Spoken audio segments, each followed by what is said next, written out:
নমস্কার বন্ধুরা, আমি কাকলি ফুডিতে মুডি চ্যানেলে সকলকে স্বাগত জানাচ্ছি। মাঝে মাঝে যদি ধরা বাঁধা কিছু রান্না করা খাবারের বাইরে ভিন্ন ধরনের ভিন্ন স্বাদের খাবার খেতে মন চায়, তাহলে অনায়াসেই এরকম কুমড়ো শাক আর শাকের ডাঁটা দিয়ে চচ্চড়ি রেসিপিতে করে খাওয়া যেতে পারে। এইভাবে যদি রান্না করে খাওয়া যায়, শুধু এই কুমড়ো শাকের চচ্চড়ি দিয়ে অর্ধেক ভাত খাওয়া যাবে। তো চলুন আমাদের মা ঠাকুমাদের শেখানো রান্নার এই রেসিপিটি আপনাদেরকে দেখাই।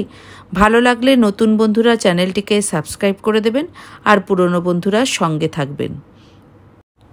রান্নাটা করবার জন্য এখানে কুমড়ো শাক এভাবে ডাঁটা আর পাতা আলাদা করে কেটে ভালো করে জল দিয়ে ধুয়ে নিয়েছি। সঙ্গে পটল, বেগুন আর আলু এরকম লম্বা লম্বা শেপের কেটে ভালো করে ধুয়ে নিয়েছি জল দিয়ে। চাইলে এখানে নিজেদের পছন্দ মতো আরও সবজি কিন্তু অ্যাড করে নেওয়া যেতে পারে।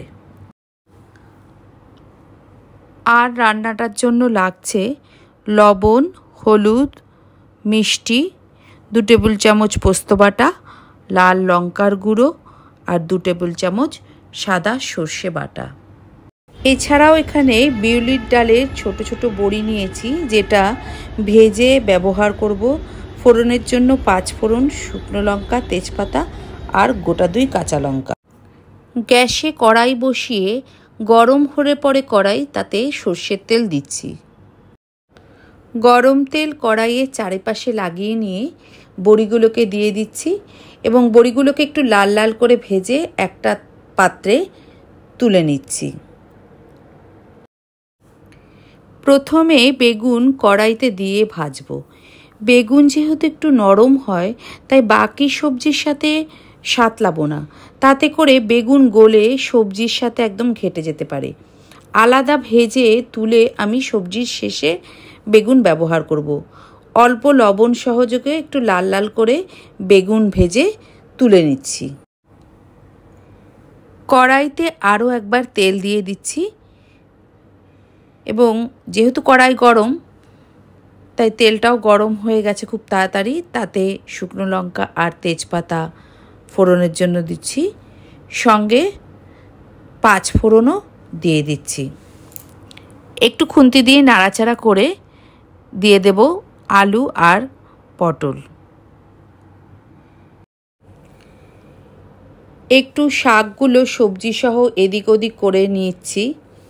সামান্য যখন মজে আসবে তখন দিচ্ছি হলুদ, লাল লঙ্কার গুঁড়ো, স্বাদ মতো লবণ।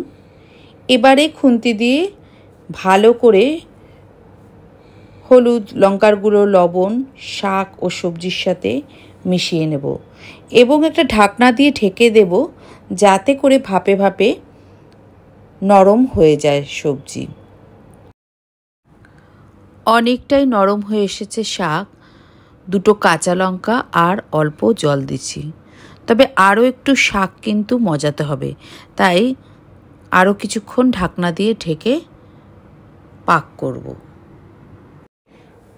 পুরো রান্নাটাই মিডিয়াম টু লো ফ্লেমে করব।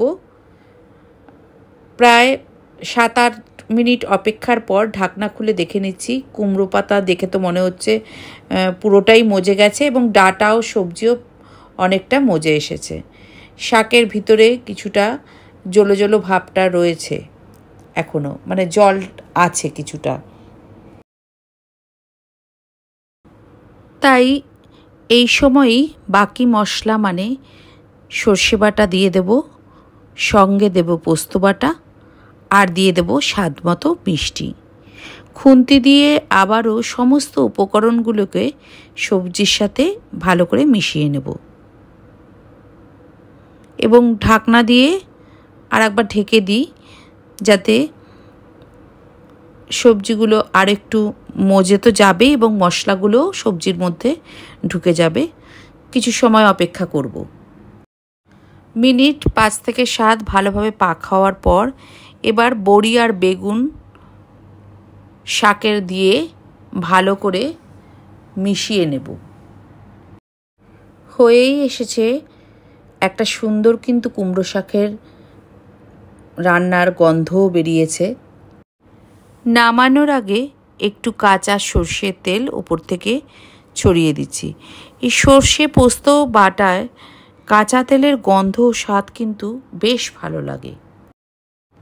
সবজি দিয়ে কুমড়ো শাকের ডাঁটা চচ্চড়ি একবার এভাবে বাড়িতে রান্না করে খেয়ে দেখবেন। গরম গরম ভাতের সঙ্গে খেতে দারুণ লাগবে। আর যারা ভাত খান না তারা রুটির সাথেও কিন্তু রান্নাটা করে খেয়ে দেখতে পারেন।